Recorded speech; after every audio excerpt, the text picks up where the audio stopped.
사도행전 25장 13절로 27절 말씀. 수일 후에 아그리빠 왕과 버니게가 베스도에게 문안하러 가이사라에 와서 여러 날 있더니 베스도가 바울의 일로 왕께 고하여 이르되 벨릭스가 한 사람을 구류하여 두었는데 내가 예루살렘에 있을 때 유대인의 대제사장들과 장로들이 그를 고소하여 정죄하기를 청하기에 내가 대답하되 무릎 피고가 원고들 앞에서 고소한 사건에 대하여 변명할 기회가 있기 전에 내주는 것은 로마 사람의 법이 아니라 하였노라. 그러므로 그들이 나와 함께 여기 오매 내가 지체하지 아니하고 이튿날 재판자리에 앉아 명하여 그 사람을 데려왔으나 원고들이 서서 내가 짐작하던 것 같은 악행의 혐의는 하나도 제시하지 아니하고 오직 자기들의 종교와 또는 예수라 하는 이가 죽은 것을 살아있다고 바울이 주장하는 그 일에 관한 문제로 고발하는 것뿐이라.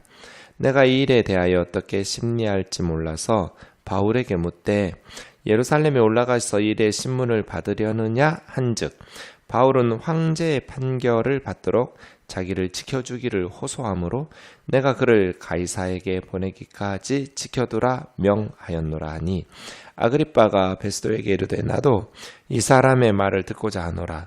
베스도가 이르되 내일 들으시리이다 하더라.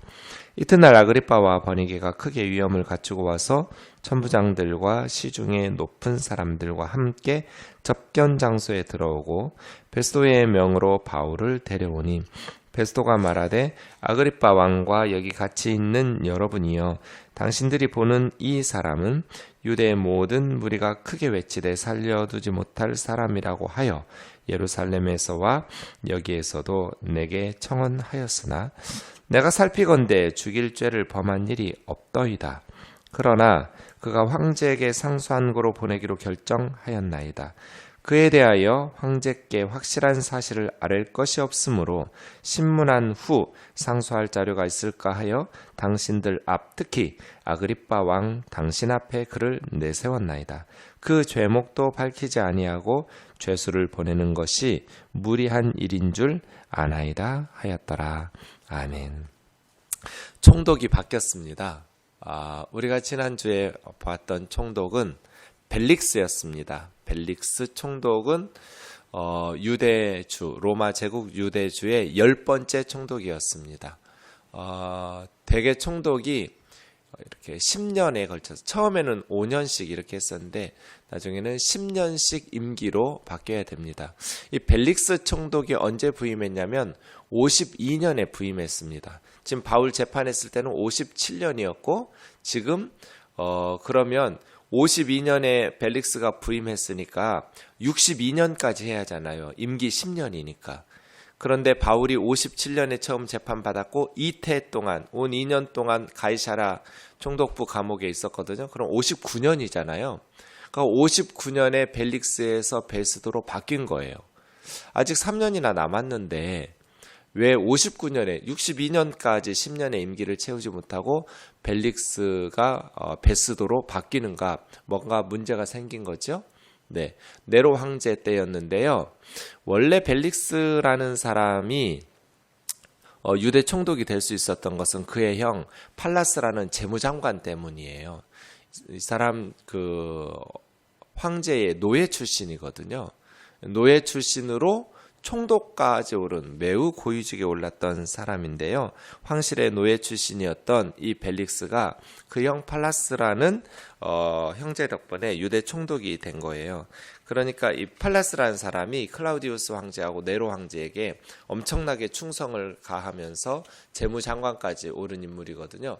그런데 이제 나중에 이 두 형제가 네로 황제에 의해서 파면돼요.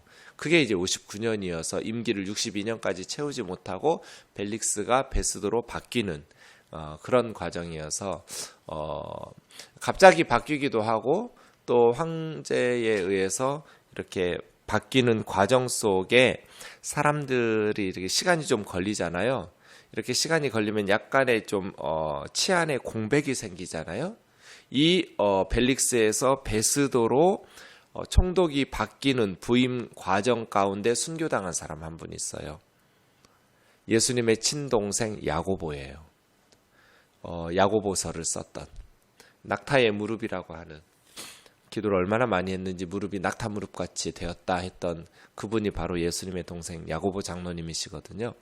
베드로 이후 야고보 장로님이 실질적인 예루살렘 교회의 리더 역할들을 하는데, 그 총독이 바뀌는 부임 과정에 치안이 느슨한 틈을 타서 유대인들이 돌로 쳐서 죽인 순교 사건이 발생하는 그런 것이 이제 이 상황 속에 있었는데요. 어쨌든 11대 총독으로 베스도라는 사람이 부임을 합니다. 총독부가 예루살렘에 있었다고 그랬잖아요. 거기가 유대주의 수도예요. 가이사랴에 있었다고 했잖아요. 유대주의 수도인 가이사랴의 총독부에 부임하고, 총독으로 부임한 사람이 이제 예루살렘에 방문한 거예요. 방문하지 않을 수 없죠. 왜냐하면 예루살렘의 주요한 유대 사람들, 성전 이런 사람들이 있기 때문에 이 새로운 총독이 예루살렘에 부임하면서, 예루살렘에 부임했을 때 이제 예루살렘 사람들이 요청을 하는 거예요. 바울에 대해서. 그러니까 가이사랴 감옥에 만 2년 동안 갇혀 있었지만 예루살렘 사람들은 여전히 바울을 죽이려는 계획을. 그래서 가이사랴에서 예루살렘으로 새로 부임한 총독은 아무래도 유대의 고위직에 있는 지도층 사람들과 좋은 관계를 맺어야 자기 통치가 편하잖아요.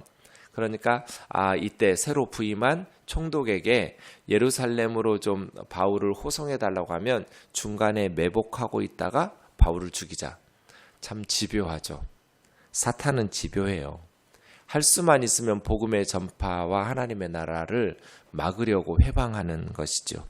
2년이 지났는데도 우리 그러면 바울을 죽이기 전에는 먹지도 않고 마시지도 않겠다고 40명이나 결사대를 구성했던 사람들이 어떻게 됐는지 궁금해지죠? 2년 동안 먹지도 않고 마시지도 않았으면 확실하게 죽었을 텐데 40명이 이런 생각은 해요? 아마 먹었겠죠. 뭐 다 처먹고 살았을 거예요. 이렇게 하나님의 복음을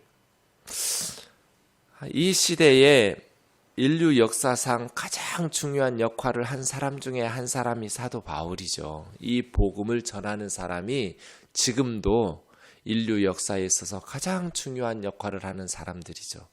복음을 전하는 사람 말이에요. 가장 복된 사람이죠. 더둘로 변호사처럼 잘 먹고 잘 살 수 있었는데 사도 바울도 잘 나가던 청년이 예수님 때문에 오히려 이렇게 동족에게 가장 악하고 나쁜 일을 한다는, 반드시 죽여야 된다라는, 참 그렇게 미움을 받는 것은 괴로운 일이잖아요. 그것도 남들도 아니고 자기 동족, 같이 함께 하나님을 열심히 섬긴다고 했었던 이 모든 것. 그래서 바울의 고백이 예사롭게 들리지 않아요. 내가 세상의 모든 것을 다 잃어버리고 한 분 예수 그리스도를 얻기 위하여. 이 고백이 참 바울에게 있어서 무겁게 느껴져요. 정말 모든 거 잃어버렸구나, 바울은. 자기가 누릴 수 있는 그동안 쌓아둔 모든 것을 다 잃어버리고, 이렇게 2년이 지났는데도 처음 부임한 사람에게 우리한테 관계 좋아야 되는 압력을 집어넣으면서 그렇게 어려운 일도 아니죠. 총독에게는 죄수 1명 가이사랴에서 예루살렘으로 데려와서 재판받게 해달라고 요청하는 게 그리 어려운 일이겠어요? 이렇게 음모를 꾸며놓고 이 방법밖에 없는 거예요. 이 바울을 제거하는 것이. 매복하고 있다가 오던 중에, 호송하는 중에 죽이자. 율법 위반이죠. 로마법도 위반이에요. 네, 이러한 것들에 대해서 이제 베스도 총독이 참 이 사람 굉장히 로마의 법에 엄격한 사람이었던 것 같아요. 어쨌든 2년 만에 재판이 되는데 원고 측이 그렇게 요청한다 해도 죄수인 피고 측이 자기의 의견을 말할 수 있는 기회를 부여해야 된다. 바울이 예루살렘에 가서 재판받기를 허락하면 보내주겠지만 또 그럴 만한 사정이 있는지 따져보고 내가 판단해서 예루살렘으로 가서 재판시켜야겠구나 라고 하면 그렇게 하겠지만, 죄수가 그것을 원치 않거나 아니면 내가 살펴보니 그럴 만한 사항이 아니라 하면 너희가 가이사랴로 와서 재판을 해라.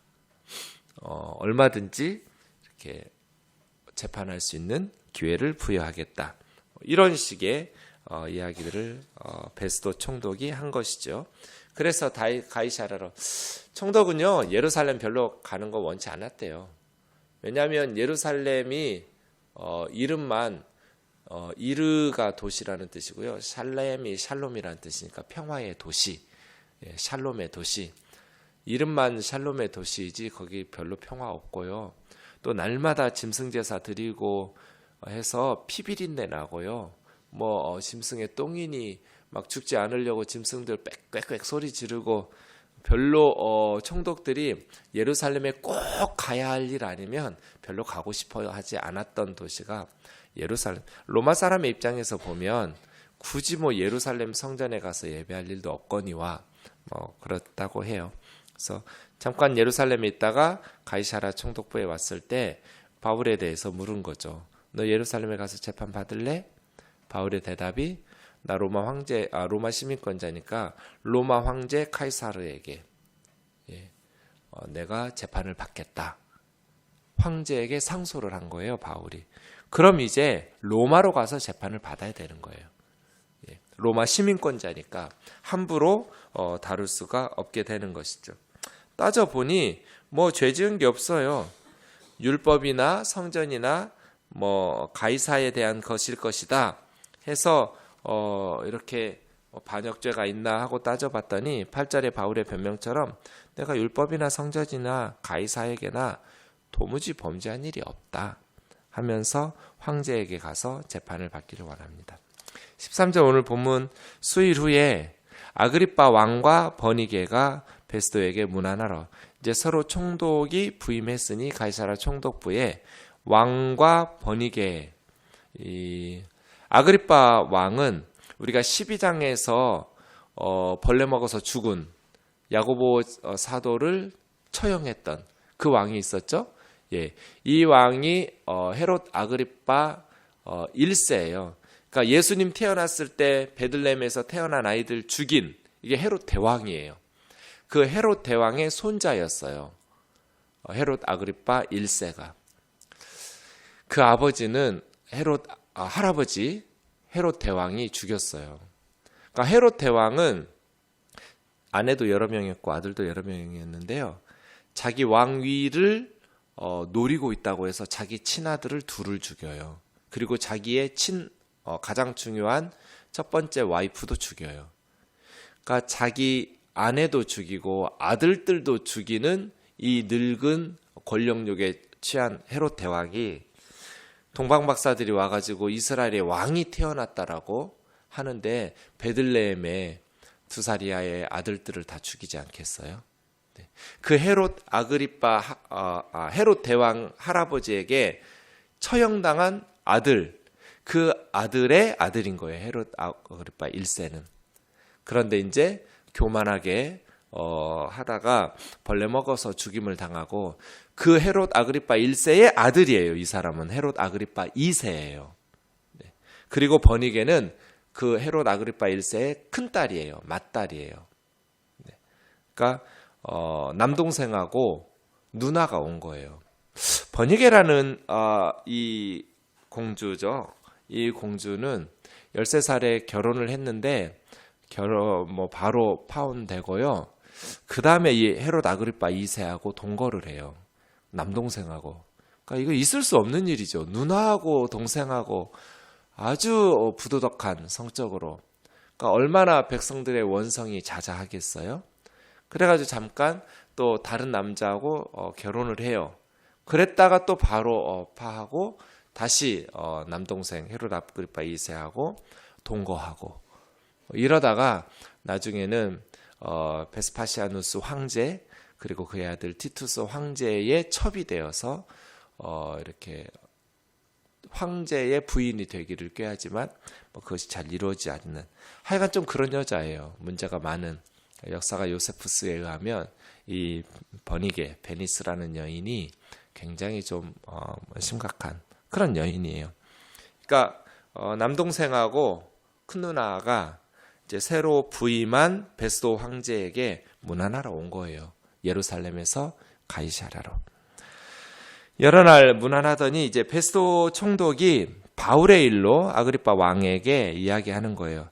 내 전임 벨릭스 총독이 한 사람을 구류해 두었는데 내가 예루살렘에 가서 이렇게 살펴보러 갔을 때, 부임 인사차 예루살렘에 갔을 때 유대의 대제사장들과 장로들, 유대의 지도층 인사들이 그에게 고소하면서 정죄하더라.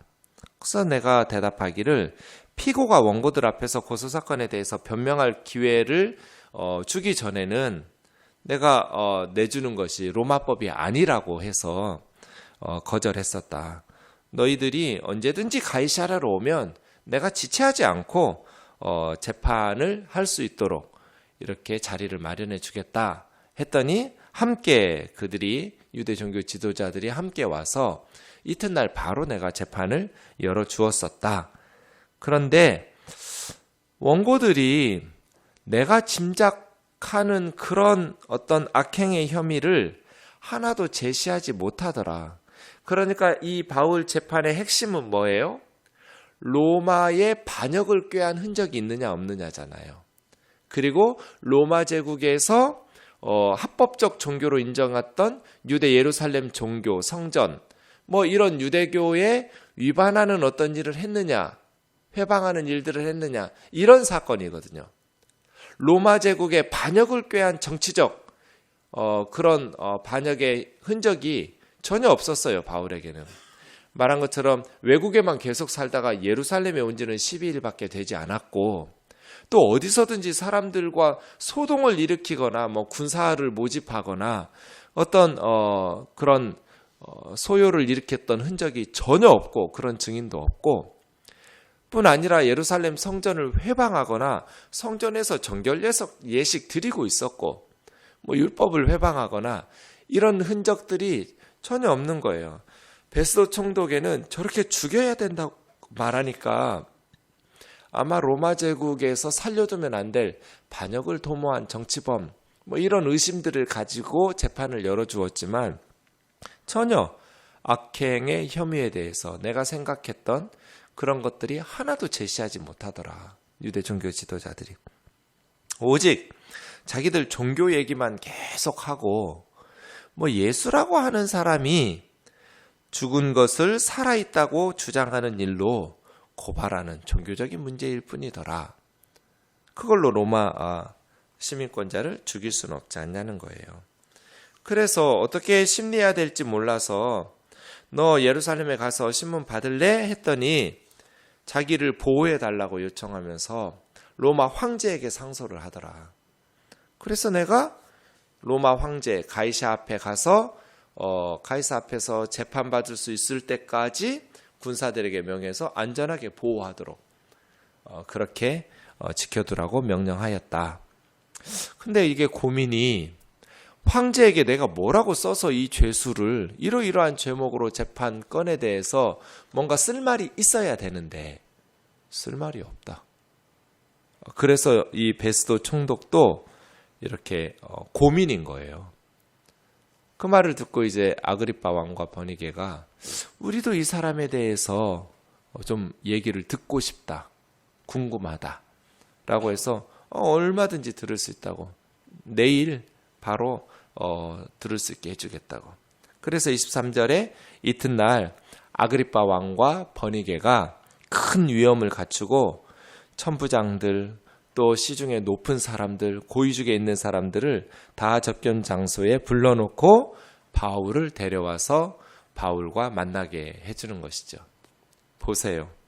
평소에 이 왕들, 천부장들, 총독들이 바울이 똑똑똑 무슨 일로 우리 총독을 만나려고 합니까?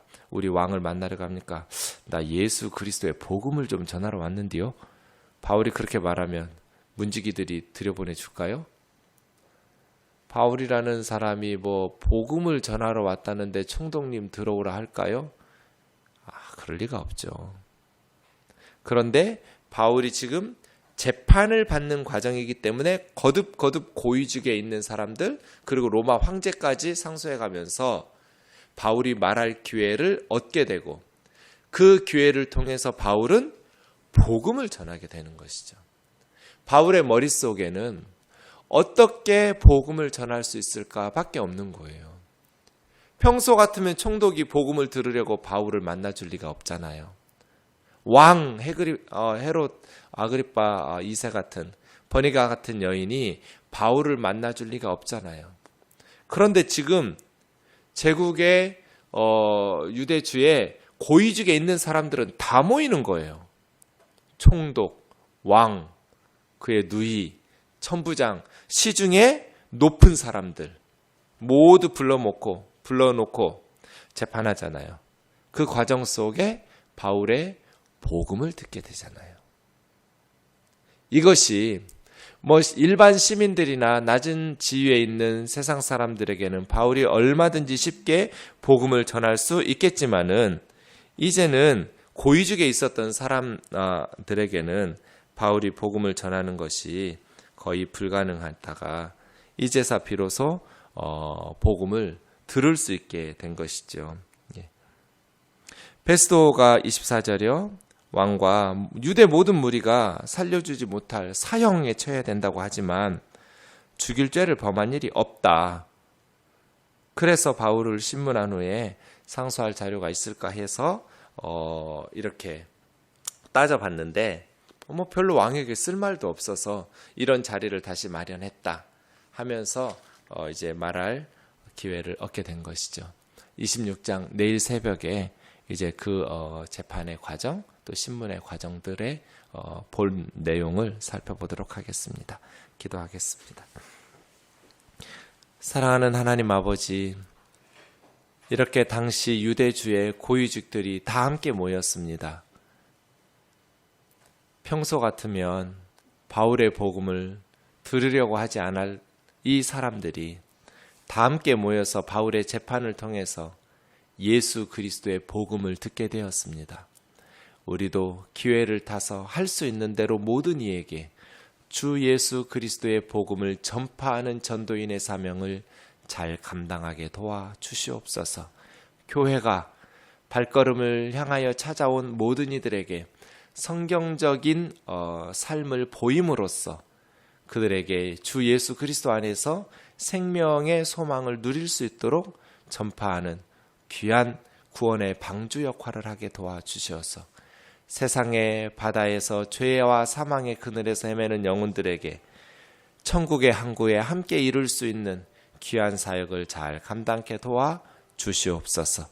예수님 거룩하신 이름으로 기도하옵나이다. 아멘.